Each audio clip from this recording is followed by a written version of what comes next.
The Americans have captured the president and left you in charge. What to do? Obviously, visit a family-run sewing workshop to show how normal everything is. Outside, Delcy Rodriguez, Venezuela's interim leader, posed with supporters of Nicolas Maduro. She and they maintain that he remains the legitimate president. There is no war here because we're not at war. We're a people and a peaceful country that was assaulted and attacked. The sign reads, "The imperialists kidnapped them. We want them back." An official meeting. She has to look as if she's in charge, while also not. When she says the president, she means Maduro. This is what the president has named the Remarkable Challenge 2026, a Venezuela that refuses to surrender. On the streets of Caracas, it's a bit clearer who holds sway. Masked armed men of the colectivos, the paramilitary defenders of the revolution, are on the lookout for traitors, or for anyone who happens to come across them and tries to reverse away.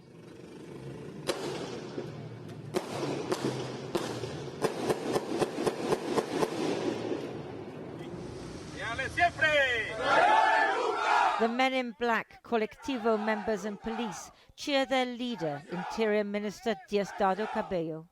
Buenas noches. ¿Hoy es qué? Last night he was filmed driving around Caracas. 11 exactamente de la noche. Toda Caracas está en calma. Aquí andamos por... Everything is calm and quiet, he says. He's showing that he doesn't fear the Americans, and nor will he ever be their puppet. En tranquilidad. Nuestro pueblo consciente. He greets the people. Maybe he's trying to help the interim leadership keep things calm.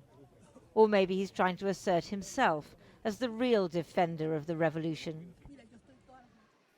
In the shanties that surround the centre of the city, it is indeed quiet, because people are afraid to go out. Luis buys coffee at a neighbourhood shop. He says prices have doubled since the US assault. As an air conditioning engineer, he's struggling to get work. At least at home there's love, if only rarely money.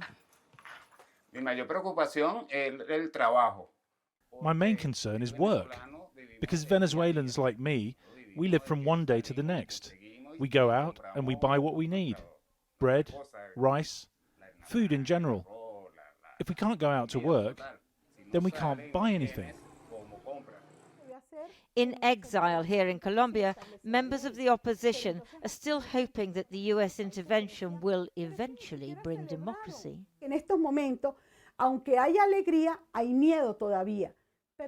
Right now, although there is happiness, there is still fear. I believe this will calm down, but there are still no guarantees in Venezuela because the cartel remains in charge. There is no rule of law. There are no guarantees for anyone, neither for us nor for you. President Trump says the guarantee is oil, profit for American companies, wealth to spread amongst Venezuelans. Why worry about politics or human rights? The reality on the ground is someone else's problem. Keep this man back.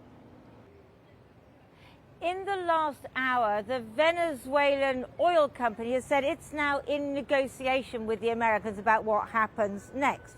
The Americans are saying that they are lifting some of the sanctions on Venezuelan oil. Now, that seems to be so that they can trade in it.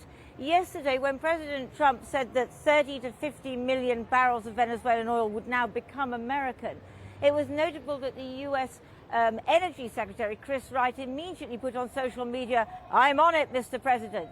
Now, he was in Miami today at a Goldman Sachs conference where he said that from now on indefinitely, all Venezuelan oil production would be in the hands of the Americans and the profits would go into American-controlled accounts, which would eventually trickle back to Venezuela. Now, that sounds an awful lot like colonialism, doesn't it? Which is what here in this country, President Gustavo Petro is particularly concerned about. The Americans have threatened him. He's going to make a major speech this afternoon. He's likely to say he's calling Colombians out on the streets to demonstrate, to say you can't do here in Colombia what you did in Venezuela, because here there will be a lot of fighting back.